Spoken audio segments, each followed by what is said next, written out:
किसी ने बहुत खूब कहा है, काम करने से पहले सोचना समझदारी कहलाती है। काम करते हुए सोचना सतर्कता कहलाती है। लेकिन काम करने के बाद सोचना दोस्तों मूर्खता कहलाती है। ओम शांति दोस्तों। नमस्कार दोस्तों, ये अकबर और बीरबल की बहुत ही मजेदार कहानी है। दोस्तों, वो समय था जब बीरबल की बुद्धिमत्ता के गायन अनेकों अनेक राज्यों में दोस्तों था। अकबर के एक पड़ोसी राज्य के अंदर एक बहुत बड़े राजा हुआ करते थे। दोस्तों, उनका मंत्री बीरबल का बहुत अच्छा दोस्त था। अक्सर बीरबल के पास जाता, उसके साथ मजेदार उसकी कहानी किस्से वापस लेकर आता और अपने राजा को सुनाता। एक दिन जब वो अपने राज्य दरबार में बैठा हुआ था तो वो उस पड़ोसी राज्य में अपने राजा को बड़ी मजेदार कहानियां बीरबल की सुना रहा था। वो राजा बिल्कुल भाव विभोर हो गया। उसने कहा, वाह, बीरबल इतना बुद्धिमान है, ये तो मैंने सोचा ही नहीं था। लेकिन अगर ऐसी बात है तो उसे मेरी भी एक पहेली सॉल्व करनी पड़ेगी। तो उसके मंत्री ने कहा, अरे राजन, आप बिल्कुल चिंता नहीं करें, बीरबल तो बहुत बुद्धि वाला है, आप जो कहेंगे वो हो जाएगा। तो राजा मुस्कुरा दिया, वो भी बहुत समझदार था। उसने कहा, अगर ऐसी बात है तो ठीक है, तुम बराबर में जाकर अकबर के पास मेरा संदेश लेकर जाओ और उनसे कहो कि मैं उनसे कुछ चाहता हूं वो मुझे दे। उसने कहा, आप लिख कर दीजिए। उस राजा ने एक पत्र पर कुछ लिखा और कहा कि जाओ और ये जो मैं कह रहा हूं उसे लेकर वहां से आ जाओ। यदि बीरबल सच में समझदार है तो वो तुम्हें दे देगा। दोस्तों, पत्र लेकर दूत की तरह उनका जो मंत्री था वो अकबर के दरबार में पहुंच गया और उसने कहा, मेरे राजा ने यहाँ पर भेजा है और वो आपसे कुछ मांग रहे हैं। उन्होंने कहा, बताओ क्या मांग रहे हैं। अब दोस्तों, जब उसने पत्र खोला तो उसमें बहुत सुंदर शब्दों में लिखा कि भाई, मुझे एक घड़ा समझदारी अपने राज्य से भिजवा दीजिए। अब दोस्तों, उसका ये पढ़ना था कि पूरा राज्य जो है, पूरा राज दरबार, सब मंत्री ठाका मारकर हंसने लगे। अब राजा भी जो है वो अकबर, वो एकदम हंसने लगे। उन्होंने कहा, भाई, एक घड़ा समझदारी का क्या मतलब है। अब सब लोग बोल रहे हैं कि भाई एक घड़ा समझदारी हम कैसे दे, कहाँ दे। एक समझदारी कोई नाप तोल करने की बात ही नहीं है। कैसे उसको कोई तराजू में तोल कर एक घड़े के अंदर भर कर दे दें। दोस्तों, पूरा दिन बीत गया, सब दिमाग लगा रहे थे। अकबर ने कहा, भाई ये तो बहुत मुश्किल है। दोस्तों, अकबर ने यह भी कहा कि अगर कोई इस राज्य में है जो इसका उत्तर दे पाए तो मैं उसको इनाम दूंगा।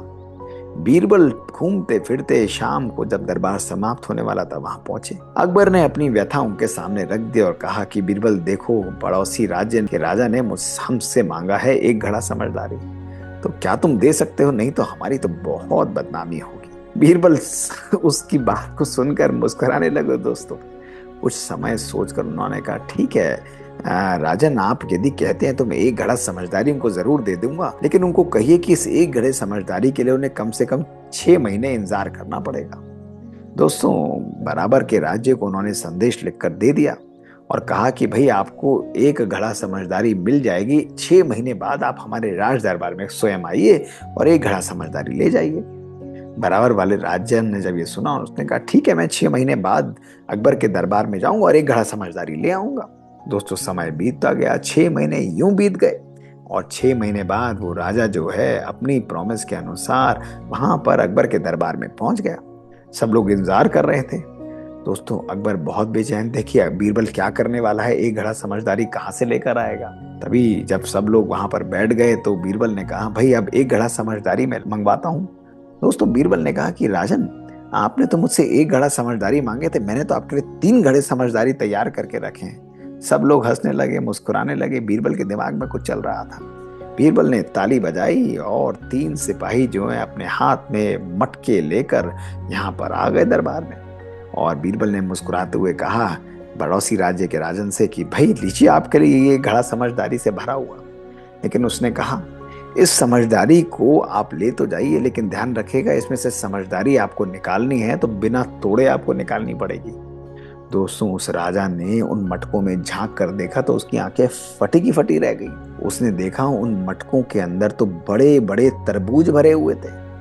दोस्तों, उसने बीरबल की शक्ल देखते हुए कहा कि बीरबल, इतने बड़े तरबूज तुमने इस मटके के अंदर कैसे डाल दिए?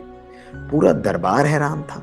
दोस्तों, अकबर की आंखें तो बिल्कुल बाहर आ गई। वो सोच रहा था कि इस मटके के अंदर इतने बड़े तरबूज आखिर आए कैसे। दोस्तों, उस राजा ने उन मटकों को अपने हाथ में लिया और जैसे ही तरबूज निकालने के लिए कोशिश करने वाला था तो बीरबल ने तुरंत कहा कि देखिए राजन, आपने कहा था कि आपको समझदारी चाहिए, मैंने दे दी, लेकिन मेरी प्रॉमिस आपको रखनी पड़ेगी कि बिना मटके तोड़े आपको समझदारी को बाहर निकालना है।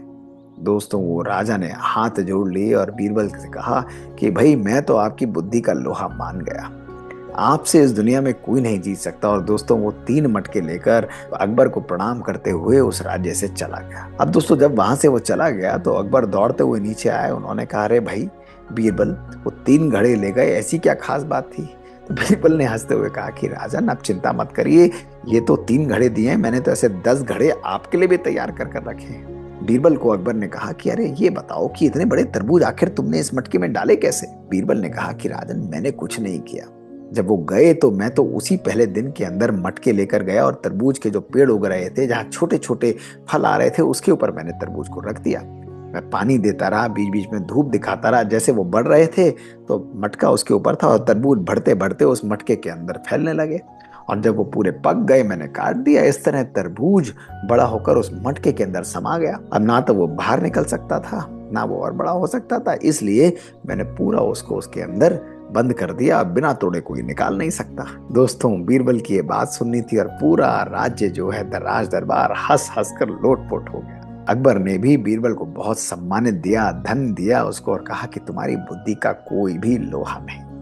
दोस्तों, ये कहानी भी हमको बहुत सुंदर रूप से सिखाती है कि परिस्थितियां कभी कभी हमारे लिए कठिन होती हैं, लेकिन इन कठिन परिस्थितियों में भी अपने मन को संयम में रखना, अपने मन को बैलेंस में रखना, कूल रहते हुए, शांत रहते हुए। दोस्तों, जब हम उस परिस्थिति के लिए निर्णय लेते हैं, उन परेशानियों के अंदर यथार्थ अपनी बुद्धि का उपयोग करते हैं, तो उन कठिन परिस्थितियों को भी दोस्तों हम जीत सकते हैं। उनमें से विजयी दोस्तों हम लोग इमर्ज हो सकते हैं। दोस्तों, ऐसी सिचुएशंस कभी कभी हम सबके सामने आती हैं। ये एक घड़े समझदारी की बात नहीं दोस्तों, ये बुद्धि का यथार्थ उपयोग है। जैसे कहा जाता है कि पैराशूट और अम्ब्रेला, दोस्तों, जो वो उसके अंदर एक ही काम बात होती है, एक कॉमन बात यही होती है कि दोनों तब काम करते हैं जब वो खुले हुए होते हैं। इसी प्रकार दोस्तों, भगवान ने जो हमको बुद्धि दी है, वो कठिन परिस्थितियों में यदि हम उसको ओपन रखें, उसको खुला रखें, तो उनके ऊपर भी हम लोग विजय प्राप्त दोस्तों कर सकते हैं। है ना मजेदार कहानी दोस्तों? तो कठिन परिस्थितियों, चैलेंजिंग सिचुएशंस में भी अपने मन को शांत रखें, उसको यथार्थ सोचने दें। आप उन परिस्थितियों में विजयी दोस्तों जरूर उभर कर निकलेंगे। शुक्रिया। ओम शांति।